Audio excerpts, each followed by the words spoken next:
ეს კადრები სოფელ ნიქოზშია გადაღებული. ათეული წლებია ამ მანიშნებლის იქით მატარებელს აღარ გაუვლია. შემდეგი გაჩერება ოკუპირებულ ცხინვალშია, თუმცა მატარებელი ბოლოს აქ ჩერდება. მიზეზი ყველასთვის ცნობილია. ბაქანზე თბილისი ნიქოზის მატარებლიდან ჩამოსულ მგზავრებს ეს მოსაცდელი და ოკუპირებული ცხინვალი დახვდებათ. მოსაცდელი კი ასე გამოიყურება. შენობისაგან მხოლოდ კედლებია დარჩენილი. ადგილობრივები ამბობენ, რომ მატარებელი დილით და საღამოს ისეთ დროს მოდის, რომ უკვე ბნელა. თითქმის დანგრეულ ბაქანზე კი გავლა შეუძლებელი და სახიფათოა. არ არის განათება. ერთი 20 წელიწადი იქნება. დაახლოებით ეგრევე ვცინავ. რაც მატარებელი ანუ ცხინვალისკენ. რაცა შესულა დიახ. აი როდის შეკეთდა ბოლოს ეს მოსაცდელი ბაქანი ეცოდებული?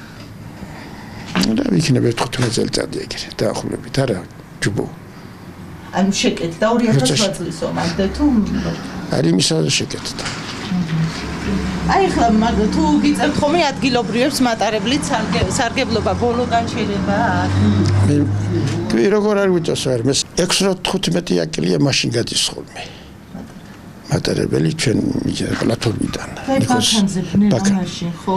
სინათლები არ არის საერთოდ გაკეთებული არ არის იყო მაგრამ ქარმა გააბუჭა. ქარმა ახადა კრიშა ახადა. და აღარავის არ შეუკეთებიან არ მოგითხოვიათ ადგილობრივებს. რა ვიცი ვინ შეაკეთებს და ვერ გეტყვი არ ვიცი როგორ არ მოგითხოვია. ხელისუფლება ხო? საღამოთი მოდის 10-ის ნახევარზე. მერე გორში მიდის, გორში ათენებენ ღამეს და დილით 6-20 წუთი აკლია გადის აქედან. ამოდის გორიდან ისევა და გადის გორიდან. ჩვენი ბაქნიდან გადის 6-20 აკლია. აი ხშირად სარგებლობენ ადგილობრივები, ისე დროს მიდის და მოდისო ბნელა სულ და ბაქანზე ესეთი. სამაგეროთა ესე იგი აქედან ადრე მიდის, მაგრამ თბილისში რო ჩადის 9 საათზე თბილისში არის. სამსახურის ხალხი გორის ქვემოთ და სუისი იმას მისდევენ, სამსახურში მუშაობენ, თორე აქედანაც მისდევენ, როგორ არ მისდევენ. სარგებლობენ ხალხი, ბაზარზე მიდიან, გასაყიდები მიაქვთ რამე ყველაფერი და თუმ მატარებელი რომ სანამ მატარებელი დგაიქა სინათლე არის და მაინც ფთხილობს, მაგრამ საშიში როგორ არის რა. და ჩანგრეულია ის ბეტონები და მოსაცდელისაც.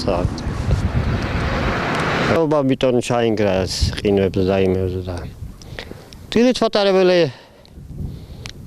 6:30-ზე გადის დილით თბილისი ნიქოზი. ბნელა ხო ამ დროს? კი, რა თქმა უნდა. და როგორ ახერხებენ ადგილობრივები მე? ნუ ეხლა გარე განათება არის. თუმცა ბაქანზე არ არის განათება. არა, ცენტრალურია. და არ უჭირთ მე ადგილობრივებს რას ამბობ? უჭირთ რა თქმა უნდა უჭირთ. თუ ითხოვეს შეკეთება თუ იცით ან ადგილობრივი ხელისუფლება თუ მოსულა ანუ კითხავს რა პრობლემები ამ კუთხით? ადგილობრივი ხელისუფლება, ადგილობრივი დეპუტატი იქვე ცხოვრობს გადასწრივა და ვინ არის დეპუტატი? მელანაშვილი. ნუ ადგილობრივი საქმეები იმის. და ის პირდაპირ გადასწრივა ცხოვრობდა იმან თუ არის საბა ვინც.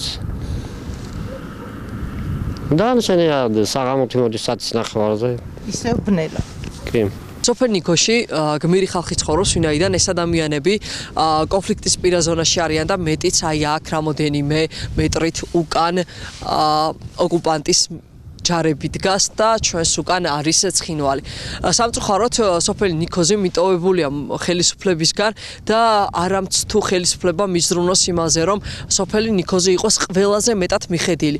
აქ ცხოვრებ ადამიანებს ექცეოდეს ყველაზე მეტი ყურადღება და ელემენტარული ინფრასტრუქტურა იყოს მოწესრიგებული, ვინაიდან ჩვენ დავუმტკიცოთ რუსეთს, რომ ის საკუთარი საცეცებით ვერ მოახდენს ჩვენს ანექსიას და მეტიც ჩვენ მოსახლეობას, რომელიც დარჩა სამწუხაროდ აი იმ საზღვრებს მიღმა, ვაჩვენოთ, რომ ჩვენ უფრო განვითარებულები ვართ ვიდრე ოკუპანტი, რომ გაუჩნდეთ იმის სურვილი, რომ ჩვენ ისევ ერთხმად ერთი ძალით მოვახდინოთ დაბრუნება ჩვენი ტერიტორიების და ერთ მიწაზე შევძლოთ ისევ ნორმალური ცხოვრება. გორის მუნიციპალიტეტის საკრებულოს წევრის ვასილი საჯაბახიძის თქმით, საოკუპაციო ხაზთან მცხოვრები ადამიანები ხელისუფლებას არ ახსოვს. ნიქოში მდებარე სადგური კი არის ქართული ოცნების მმართველობის სახე. სადგური არის რკინიგზის სადგური ნათელი მაგალითი, ვინაიდან აი აქ აი ამ ბუჩქების იქით 10-ოდე წელია აღარ გაუვლია მატარებელს და სამწუხაროდ გაჩერებულია ეს ყველაფერი